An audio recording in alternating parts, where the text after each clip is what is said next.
Տեսան հարթությունները կվերացնեք, մնացածը նորմալ է, էլի։ Կառավարություն համայնք համաֆինանսավորմամբ Տաշիր քաղաքում կառուցվել է գեղեցիկ մարզահրապարակ։ Տեղադրվել է ռետինե հատակ, նոր մարզասարքեր։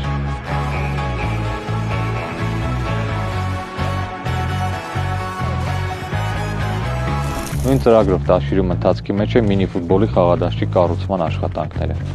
Շինարարական որոշակի թերություններ շտկելուց հետո խաղադաշտը կբերվի վերջնական տեսքի։ Ծրագիրն իրականացվում է կառավարություն համայնք համաֆինանսավորմամբ։ Ծրագրի արժեքը 90 միլիոն դրամ է։ Այս ծրագրով Տաշիրում կառուցվում է մինի-ֆուտբոլի խաղադաշտը, մարզահրապարակը եւ հավերժության պուրակը։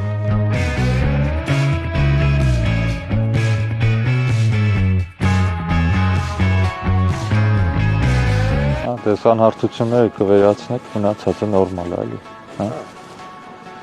Չէ, ամսավերջը արդեն բան չի մնացել, վերացնելու ենք սա ու հանձնել։ Շատ լավ։ Որ այսօրվանից սկսել ենք աշխատանքները,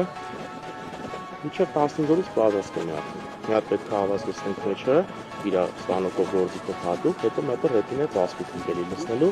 որ թափվի գծանը։ Այս հատվածը պահել ենք վալեբոլ պլակատի համար լրիվ երիկում է, էլի լավ բոքսի դպրոցում է։ Առավոտ 6-ից սկսում ենք։ 6-ին հետո գալու են 10-ի։ Մինչև 10-ի գալիս են, պարապում են, հետո գալու են 10։ Շատ լավ։ Արդեն եղանակները տականում է գալիս են ստեղ։